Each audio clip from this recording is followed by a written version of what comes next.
बिजली मंत्री रणजीत सिंह चौटाला से जनता टीवी ने खास बातचीत की है। इस दौरान रणजीत सिंह ने प्रदेश के बिजली विभाग को लेकर तमाम जानकारियां साझा की हैं।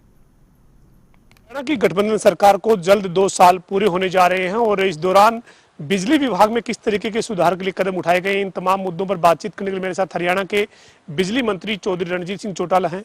सर, 2 साल का कार्यकाल जो वो जल्द पूरा होने जा रहा है गठबंधन सरकार का, और आप सरकार में बिजली मंत्री है। बिजली मंत्री के तौर पर आपका 2 साल का जो कार्यकाल है, अब तक की जो तमाम कार्यवाही हुई है बिजली विभाग से जुड़ी हुई, उसको लेकर आप संतुष्ट हैं? सर देखिए, बहुत बढ़िया चल रहा है, हर जगह से अप्रिसिएशन है। अभी पिछले हमें 4-5 दिन से थोड़ी सी दिक्कत आई है, उसमें भी ऐसा नहीं, थोड़ा कट डाउन का भी 1 घंटा 1.5 घंटा लग जाता है, जो मुझे भी कुछ कैसी रिपोर्ट्स आ रही है। उसका कारण जो है वो ये है कि बहुत बरसातें हुई है। आपके पिछले 18 साल में कभी इतनी नहीं जो आपके हुई है, रिकॉर्ड 18 साल का। और रिकॉर्ड भी होने के बाद सितंबर अक्टूबर में कभी बरसात नहीं होती, अभी अक्टूबर तक बरसात हुई है।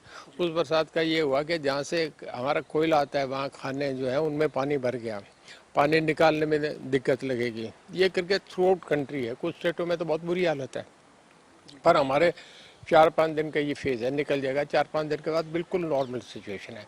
हमने कोई इंडस्ट्री कट नहीं लगा रहे, कहीं कोई पावर कट नहीं लगा रहे। कभी कभी गांव में 1-1.5 घंटा बिजली चली जाती है, वो भी कई बार दिक्कत आ रही है तब करना पड़ता है। बाकी हमारा बहुत ठीक चल रहा है और बहुत बढ़िया चलेगा। पूरी टीम मेरे डिपार्टमेंट की, सब ने बहुत मेहनत करी, कई हमने रेड करे। अब के इस साल में हमारा अंदाजा है, परमात्मा की ठीक इच्छा रहे तो हमारे माननीय मुख्यमंत्री जी ने एक टारगेट दिया था कि आप 1500 करोड़ रुपया रेवेन्यू इस साल बढ़ा दें, तो मार्च टू मार्च होता है। मैं मानता हूँ कि हम 2000 करोड़ रुपया भी क्रॉस करेंगे। ये सर, तमाम आपने जो रेड की कार्रवाई शुरू की या फिर जो है वो जगमग योजना के तहत तमाम गांवों को शामिल करने का फैसला किया, लोगों में जाकर आपने बिजली पंचायतें की, लोगों को समझाने की कोशिश की कि बिल भरिए, बिजली लीजिए, इस तरीके के जो प्रयास हुए उनका असर राजस्व के तौर पर भी हुआ। खास करके जो पहले हमारे सीएम साहब ने पहले जो मीटर आउट करवाए बाहर, जब उनका टेन्योर था, उससे हमारा लाइन लॉस काफ़ी कम हुआ। सेकंड, देखिए गांव में इतनी बिजली का नहीं हमें मिला, जितना ज़्यादा हमें इंडस्ट्री से रेवेन्यू आ रहा है। इंडस्ट्री बड़ा तेज़ी से हब बनता जा रहा है।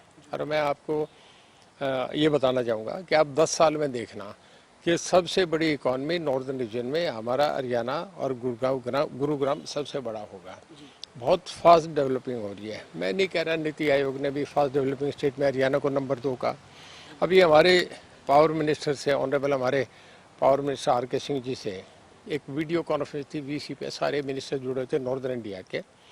उसमें उन्होंने कहा कि भाई हरियाणा को फॉलो करो, हमारा लाइन लॉस, हमारी जगमग योजना, हमारा जो ये कुसुम योजना में जो हम पंप्स दे रहे हैं, ये उसका सोलर वाले का, उसका पूरे देश में हम 1 नंबर पे जा रहे हैं। उसकी बहुत तारीफ हुई और उन्होंने हमें कह दिया कि आप फर्स्ट फेज में और सेकंड फेज में जितना पैसा चाहिए उठाओ करो। ये लाइन लॉस को लेकर जो है वो अब क्या स्थिति है? सर, लाइन लॉस आप लगातार कम करने को लेकर प्रयासरत भी है? मार्च होता है, पिछले मार्च पे हमारा 14.55 था, और मेरा ये मानना है कि अब के मार्च तक हम इसे 12 तक, मेरी सोच है कि मैं इसे 12 तक ले जाऊं। 1-2% ऊपर नीचे रह जाए तो मैं नहीं कह सकता, 12% तक जाना एक बहुत बड़ा, एक असंभव कार्य होगा जो हम कर देंगे। ट्यूबवेल के किसानों को राहत देने के लिए भी आपने जो है वो सौर ऊर्जा के साथ भी जोड़ा है, और इसके अलावा जो है वो किसानों को जो पेंडिंग कनेक्शन है वो जल्द से जल्द दिए जाए, इसको लेकर भी प्रयास किए गए हैं। बहुत जल्दी हम इस पर हाई पावर परचेज कमेटी में ट्यूबवेल वाला हमारा कनेक्शन लग रहा है। इसमें हम चाहेंगे कि इसके बाद खटाखट तेजी से इलेक्शन, अगले 3 महीने में हम फौरन जितने कनेक्शन ज़्यादा चाहते हैं जल्दी। सर, एक अभी फिलहाल अभी एक घोषणा हुई है 30 सितंबर को ही कि एक स्कीम सरकार लेकर आई है। उत्तरी हरियाणा बिजली वितरण निगम ने कहा है कि जो सरचार्ज है वो माफ़ किया जाए, जिनके जून तक कनेक्शन कटे हुए हैं वो अपनी राशि जो है वो किस्तों में अदा कर सकते हैं, जो और उनको लोगों को दोबारा मीटर का कनेक्शन उनका जोड़ दिया जाएगा। ये उपभोक्ताओं के लिए बड़ी राहत है। सर, बहुत बड़ा पहले ये फैसला ले लिया गया था, हमारे सीएम साहब ने पहले ही अनाउंस कर दिया था कि जो कोविड का टाइम है इसमें सारा खर्च माफ़ करो, हमने सभी जगह करा। और उसके बाद ऐसे फैसले लिए गए हैं, जैसे 37 पैसे पर यूनिट कम करने का हुआ। इसके बाद ये कि तुरंत लोगों को कनेक्शन 25% जो नॉन पेमेंट ऑफ बिल करके कनेक्शन कटे थे उनका 100% पेमेंट करने के बाद जमा वो चलते थे। अब ये कर दिया कि 25% जमा करो, बाकी इक्वल इंस्टॉलमेंट्स करके अपने करते जो वो कर रहे हैं। तो बहुत अच्छा फैसला है, हमारा रेवेन्यू बढ़ रहा है, हमारा पावर जो है वो यूज़ हो रही है। और उसका हमें रेवेन्यू आ रहा है और लोगों को जो हमारा एरियज रिकवरी थी वो हमारा पूरा हम बढ़ा रहे हैं। हम 50 लाख से 2 करोड़ बना लें, उसका आना तो कुछ था नहीं। तो ये एक बड़ा जिसे कहें एक समझदारी का बहुत बढ़िया फैसला हमारे सीएम साहब का और सरकार का है। आपके विभाग के अलावा सर एक बात अब राजनीतिक तौर पर करेंगे, 2 साल का सरकार का कार्यकाल जो है वो 27 अक्टूबर को पूरा हो रहा है और 30 अक्टूबर को एक हरियाणा में उपचुनाव के लिए वोटिंग होनी है और बीजेपी जेजेपी गठबंधन से उम्मीदवार गोविंद कांडा मैदान में है, बीजेपी में वो शामिल हुए, उसके बाद पार्टी ने उनको टिकट दी है।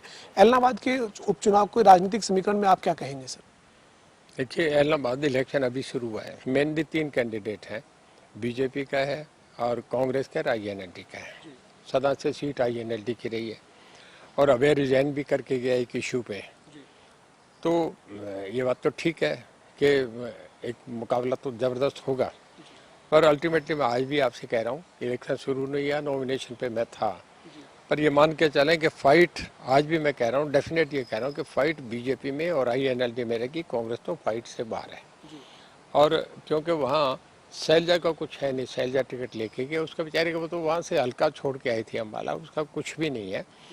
और कांग्रेस का कैंडिडेट ही एक ऐसा आ गया जो कल बीजेपी में था, आज कांग्रेस में चला गया।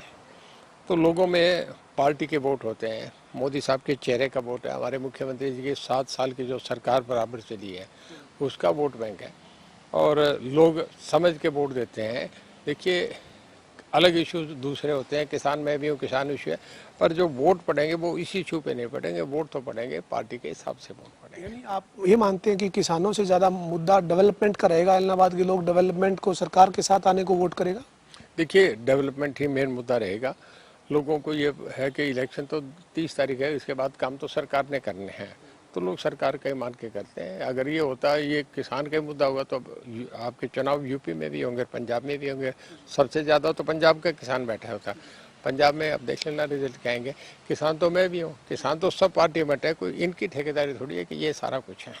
बहुत शुरू से बातचीत करने के लिए। हमारे साथ बिजली मंत्री रणजीत सिंह चौटाला थे, जो कह रहे हैं कि बिजली विभाग ने लगातार कई कदम उठाए हैं जिससे बिजली उपभोक्ताओं को, प्रदेश के लोगों को तो राहत मिली है, साथ ही बिजली विभाग में राजस्व भी बढ़ा है। इसके अलावा एलनाबाद उपचुनाव में लोग विकास के मुद्दे पर वोट करेंगे और सरकार के साथ आना लोग चाहेंगे, ये भी दावा रणजीत सिंह चौटाला ने जनता टीवी से बातचीत में किया है।